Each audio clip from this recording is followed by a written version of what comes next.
अस्सलाम वालेकुम, मैं अवैध शहाब और अवैध लाइब्रेरी में आपको मैं फिर से एक बार खुशामदीद करता हूँ। ये जो सेगमेंट हम लेकर चले हैं ये ब्लू ओशन स्ट्रेटजी के ऊपर मैं बात करने लगा हूँ। और प्रीवियस लेक्चर में आप देख सकते हैं कि रेड ओशन स्ट्रेटजी में और ब्लू ओशन स्ट्रेटजी में मैंने आपको क्या डिफरेंस बताए थे। आज मैं आपको बताऊंगा कि किस तरह आप रेड ओशन से निकल के ब्लू ओशन की तरफ जा सकते हैं और ब्लू ओशन स्ट्रेटजी को मीट करने के लिए what are the 6 steps. But before that I would like to tell you something about blue ocean. Earlier होता ये था कि पहले जो तांगा गाड़ी होती है ना, घोड़ा गाड़ी, वो बहुत ज्यादा आम थी, बहुत ज्यादा लॉन्च थी। तो अब वो अलग अलग कंपनी तांगा गाड़ी बनाया करती थी। अब हर कंपनी का डिफरेंट स्टाइल तांगा गाड़ी बनाने का, आपस में कंपटीशन बहुत हाइपर था।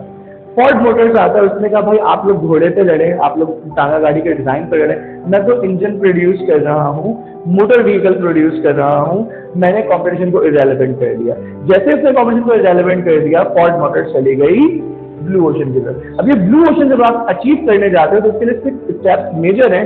इसके अलावा भी कई स्टेप्स हो सकते हैं, लेकिन 6 मेजर स्टेप्स जो अगर आप फोकस करें तो आप रेड ओशन से निकलकर ब्लू ओशन की तरफ जा सकते हैं। We will start the 6 steps. The first one is across alternative industry. Look, अगर आप अपनी बिजनेस को, अपनी इंडस्ट्री को, अपनी ऑर्गेनाइजेशन को ब्लू ओशन की तरफ लेकर जाना चाहते हैं, सबसे पहला काम आपने ये करना है कि आप कभी भी अपनी इंडस्ट्री को सिर्फ मत देखें बल्कि अक्रॉस द इंडस्ट्री देखें। अब ये अक्रॉस द इंडस्ट्री का मतलब क्या होता है?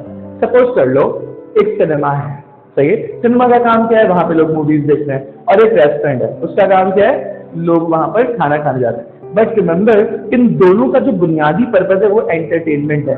तो आप अगर कुछ ऐसा ब्लेंड करके कॉम्बिनेशन निकाल दें जिससे एंटरटेनमेंट का दोनों पर्पज फुलफिल हो जाए, तो आप रेड ओशन से ब्लू ओशन की तरफ जा सकते हैं। यानी कोई ऐसा काम जरूर उसमें होना चाहिए जो दो डिफरेंट अलग अलग सेगमेंट को एक साथ टारगेट करे। मैं आपको इसकी एग्जाम्पल बता देता हूँ। मॉल्स का काम बुनियादी तौर पर क्या है?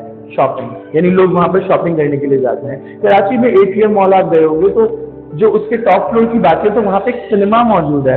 सिनेमा का मॉल से क्या ताल्लुक? बट उन्होंने अक्रॉस द इंडस्ट्री को एनालाइज किया और एनालाइज करने का दे कम टू कंक्लूड कि सिर्फ शॉपिंग करने के लिए लोग नहीं आते, कुछ लोगों को एक अच्छा एनवायरनमेंट चाहिए जिसमें वो मूवी भी इंजॉय कर सकें, एंटरटेनमेंट भी कर सके। तो उन्होंने फूड कॉर्नर भी बना दिया उसी में, उन्होंने सिनेमा भी बना दिया उसी में, और उन्होंने शॉपिंग के लिए भी जगह बना दी थी। इसी तरह लकी ने भी ऐसा ही किया, लकी वन ने। तो ओवरऑल आप देख सकते हैं कि पास्ट में या करंट सिनेरियोज में आपको ब्लू ओशन क्रिएट करती हुई इंडस्ट्रीज नजर आएंगी।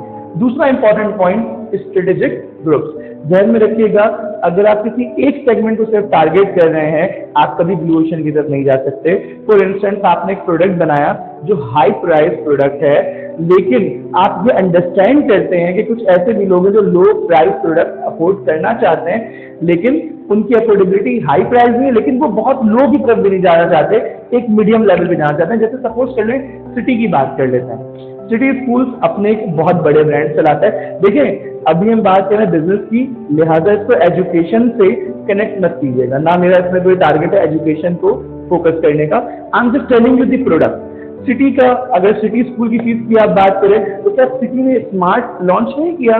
क्या सिटी का एजुकेटर्स बीकन हाउस ने लॉन्च नहीं किया एक प्रीमियम क्वालिटी प्रोडक्ट, और उसके बाद एक उससे थोड़ा सा जहां पे क्वालिटी थोड़ी सी कॉम्प्रोमाइज हो जाए, और उसके बाद एक अच्छी फैसिलिटी प्रोड्यूस करने की कोशिश करें? तो कभी भी एज अ बिजनेस पर्सन जब आप स्ट्रेटेजिक ग्रुप्स को देखते हैं तो आप वहां पर अपने दूसरे उन ऑडियंस को भी देखें जो आपके प्रोडक्ट को अफोर्ड नहीं कर पा रहे, लेकिन थोड़ी सी चीज अगर उसमें लिवरेज मिल जाए तो वो आपके प्रोडक्ट को अफोर्ड कर सकते हैं। तो एक नया ब्रांड और लॉन्च कर दें, उन लोगों को भी टारगेट करें जो पहले आपके कस्टमर नहीं थे। तीसरी चीज, चेन ऑफ बायर्स। कभी भी डायरेक्ट कस्टमर्स को टारगेट मत करो, ओनली डायरेक्ट कस्टमर को तो टारगेट करो, लेकिन कुछ चेन ऑफ बायर्स भी जो इन्फ्लुएंस करते हैं आपके बायर्स को। सपोज करो फार्मास्यूटिकल इंडस्ट्री। फार्मास्यूटिकल इंडस्ट्री के अंदर अगर मैं तुमसे बात करूं तो फार्मास्यूटिकल इंडस्ट्री जाकर कन्विंस किसको करता है? क्या पेशेंट्स को करता है कि आपके अगर सर में दर्द है तो आप ये वाली दवा ले लें, आपके जो पेट में दर्द है तो आप ये वाली दवा ले लें? ऐसा तो नहीं करता, बल्कि वो जाके कन्विंस किसको करता है? डॉक्टर्स को, हॉस्पिटल्स को, डिस्पेंसरीज को। उनका बेसिक फोकस क्या होता है कि उन लोगों को कन्विंस करें जो लोग इन्फ्लुएंस करते हैं। एजुकेशन इंडस्ट्री की अगर आप बात करें तो टीचर्स को इन्फ्लुएंस करो ताकि तुम्हारे पास स्टूडेंट्स बढ़ जाए। एजुकेशन इंडस्ट्री के अंदर भी इस तरह आप बहुत चीजों को चेंज कर सकते हैं जो आप अपने लिए ज्यादा बेनिफिशिएंट बना सकते हैं। ये 3 स्टेजेस। इसके बाद चौथी वाली स्टेज अगली वीडियो में देखेंगे। तब तक के लिए मुझे इजाजत दीजिए।